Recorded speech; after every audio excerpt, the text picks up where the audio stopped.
Hi, hello guys. Kakarating ko lang galing akong palengke. Bumili ako ng langis, ng pechay. Kaninong pechay yan? O, yan. Sige, ibaba mo, girl. Then, kung bumili ako ng kamatis. Oh my God, napakamahal ng kamatis. Yung dalawang yan, 20 pesos na yan, girl. My gosh, yan, bumili din kami ng tilapia sa pesto namin. Ayan, ilapag mo lang dyan, girl. Ayan, ang tilapia. O, yan. Kasing laki yan ng... Ayan, sige, girl. Lagyan mo ng asin ang ating tilapia. Ang ating piprito mamaya. Pagtapos, lutuin ng gulay. Gulay ay pampahaba ng buhay. Ayan, lagyan na ng asin. Ayan, igayatin natin ngayon ang pechay ko. Gayatin ang pechay ko. Yan, sige girl, gayatin mo girl. Yung madami, yung isa na lang, yung hindi mo na malalasahan ng gulay. Ayan, sige girl, gayatin mo na ang pahalang-halang ba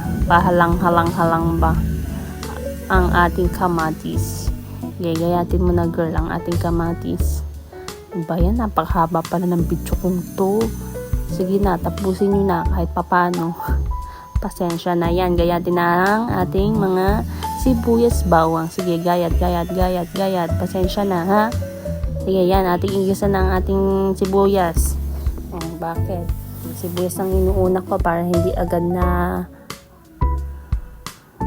ano ang bawang natutusta. Then ilagay na natin ang mga bawang. Iyan, ilagay na. Then gisahe. Ayan, binitawan ng sandok. Sige, oh, yan, sige. Haluin mo pa. Haluin mo ng haluin hanggang sa matusta, girl.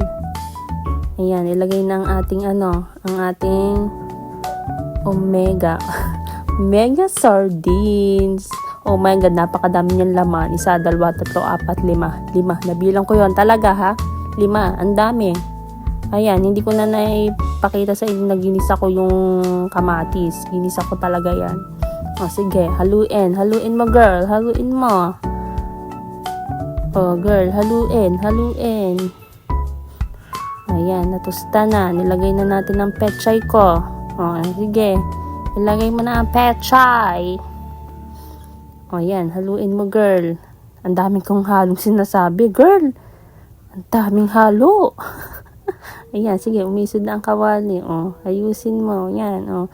Luto na siya. Oh my God, isasalin ko na sa lalagyan.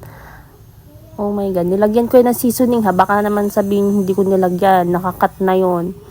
Napakahaba naman kasi, girl. Yan, sige. Para magkalasa. Ayan.